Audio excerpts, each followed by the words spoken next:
Tawirin ang lawa ng paway upang kasagutan sa aking tanong ay maibigay. Nung nabasa na namin, okay, pang ilang president si Ferdinand Marcos.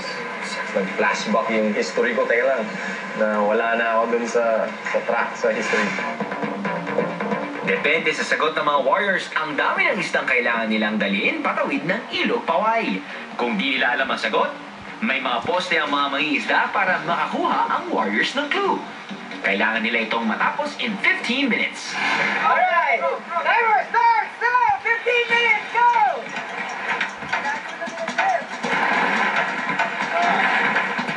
Siyempre, ito yung last, so save the best for last. Parang ganun. So, eto na. They aren't going anywhere!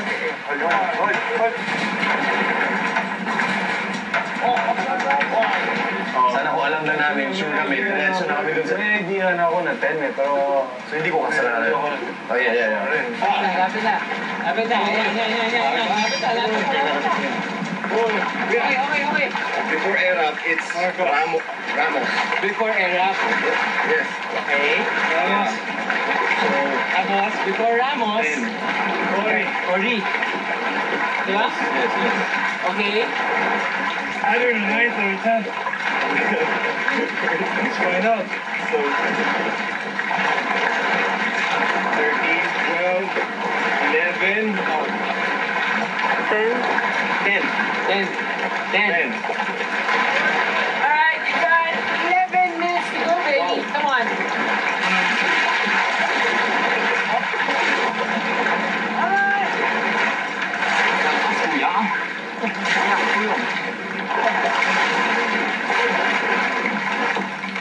Alright. Sana. Carlos Pigarcia, pang-walo. Carlos Pigarcia ang pangwalo. Ano yan? Carlos Pigarcia.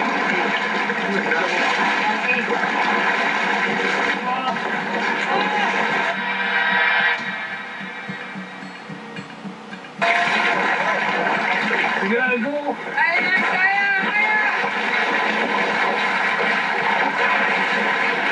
Tumalong ako sa tubig kasi ang hirap yan. Ang bigat kasi namin.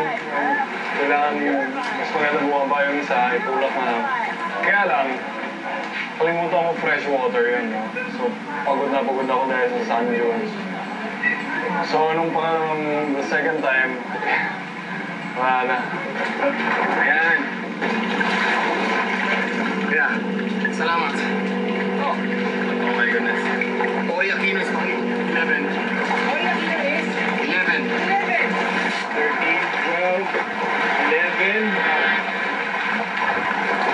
10. 10. Tama ang sagot mo, Mark.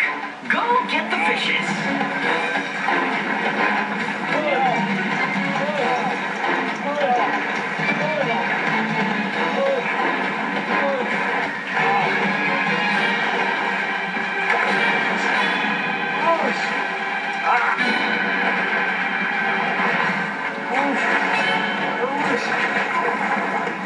Bigyan naman po kami ng 10.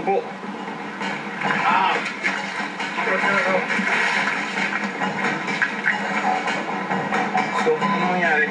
Daling namin to?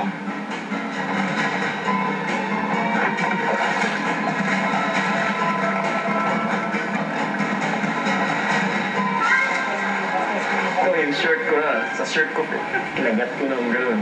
Oo, Sabi ko, Rap, hindi ko pwede. Gusto pa niyang mag-swim na namin doon. Sabi ko, hindi ko naisda ako. Ito, nakasalala yung future.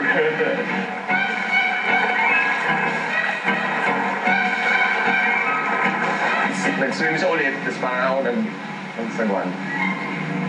Mahirap pa rin.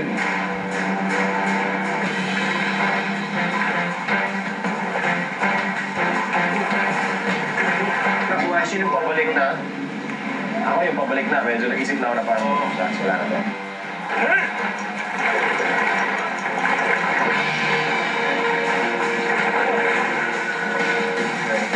Come on, guys. Let's go. Come on, come to Papa. Let's go, buddy. Alright, guys. Sana lang talaga tama yung numero ng mga isda na dinala nyo. Okay. Okay. Okay. Okay. Okay. Oh, dito. Lagyan natin dito, papi. Lagyan natin dito. Lagyan natin dito. 1, 2, 3, 4,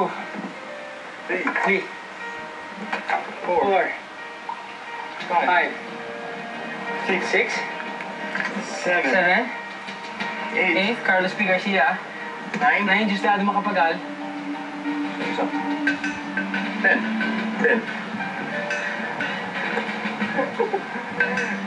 Bahala na kung mali kami eh. Tanggapin na lang. Tapos na yun. Yes sir, natuwa kami na at last natapos namin yung challenge. Kala ko, give up na kami dun sa gitna na ng lake eh. Yung parang surrender. Hindi na kaya.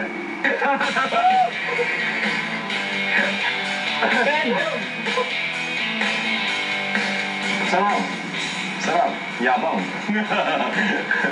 Mayabang na eh. Tama kami. Mission number 3! Accomplished! Woo! Good job, guys! Life-changing. Na-experience namin yung locals in a different way. Immersion talaga. I don't think a normal tourist would do that, no? And sobrang natuwa ako. Actually, for a moment na kakalimutan mo yung stress sa buhay. Parang ini-enjoy mo lang yung time mo sa isang lugar na parang hindi ka naman familiar. Na-appreciate mo yung culture ng isang place and kung paano sila, yung mga tao. Nakakatuwa, you had a vacation, you enjoy, may reward pa. So, it was really, nag-enjoy ako dito.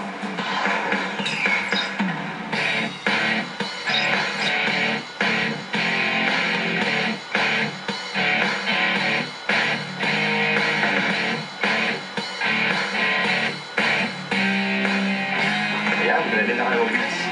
Ulit. Thank you, Hurley and Brad Pa, and thank you, Wigan Getaway.